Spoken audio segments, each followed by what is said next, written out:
And McGraw, good morning. It all is going to happen.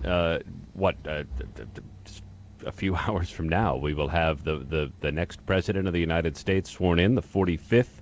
It will be Donald Trump, who is working on his speech. His aides say it's going to be very personal and tell us that it's going to be under the broad themes of America first. And also, he will strike notes of unity, which, of course, is a theme being tested by the absence of more than 60 House Democrats who have decided to skip the inauguration. Yeah, all the presidents are going to be there except for President Bush, who's now been hospitalized. But let's go through. Also, Hillary Clinton is going to be there on the stage, right, as First Lady, right? What a personal moment of humiliation for her to have a literal front row seat to the inauguration of the man who defeated her. This was a moment that she well expected to be hers, and now she is stuck as a spectator as she watches Donald Trump take the oath of office, and it speaks volumes, I think, to the to her feelings about the country, that she's willing to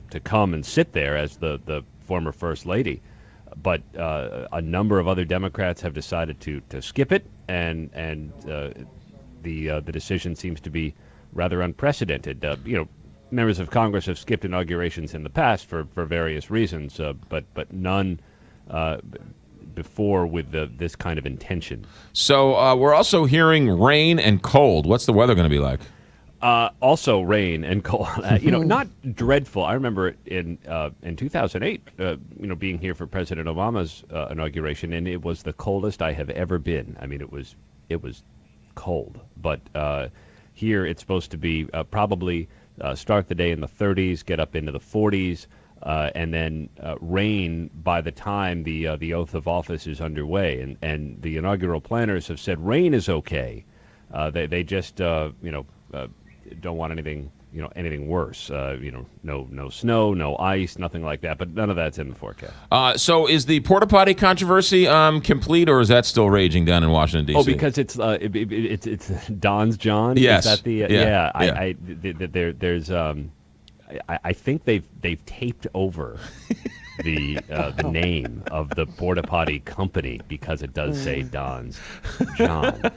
I'm personally going to be checking every porta potty that's set up along the National Mall to verify that everything has been taped over so that there's no confusion. We would expect nothing less from you, Aaron Katersky, to get to the bottom of every single morsel. Journalism. Yes. This is the most pressing issue the country faces at the moment.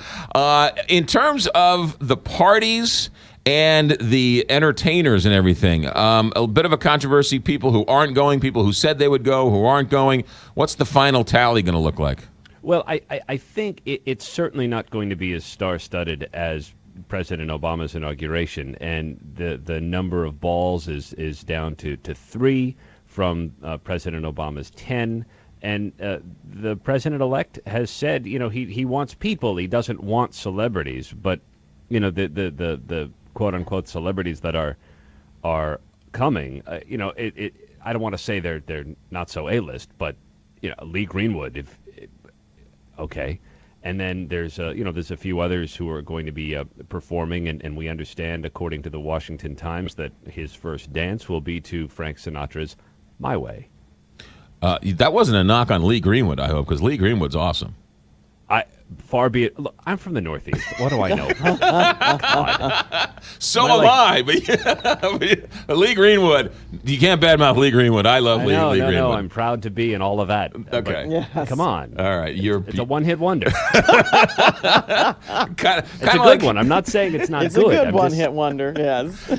kind of like your Patriots, who are headed for their 17th Super Bowl in 18 years or whatever it is. All right, Aaron, so we're going to check in with you tomorrow. Where are you going to be tomorrow during the swearing-in ceremony? We're going to be on the west front of the Capitol with a view of the president-elect as he takes the oath of office in what is just a fantastic moment of democracy and of a bloodless transfer of power, which will be a remarkable moment for the country. And even though there are many questions, still, according to a new ABC News poll, a good deal of anxiety about the Trump administration in some corners of the country. There I think is still something about that moment, that peaceful transfer of power, that's well worth witnessing. I agree. And, Aaron, we'll look forward to checking in with you tomorrow, and we're going to carry all of your reports live tomorrow. So stay warm, stay dry, and we'll check in with you tomorrow. Thanks, Aaron. All right, McGraw, thanks. ABC News correspondent from Washington, D.C., Aaron Katersky, who was getting ready for, as he said, right? A long day, a big day. Well, it's history. Regardless of where you are on the spectrum, the peaceful transfer of power doesn't happen except in America, and that should be honored and that should be cheered. 6:27, Big 550.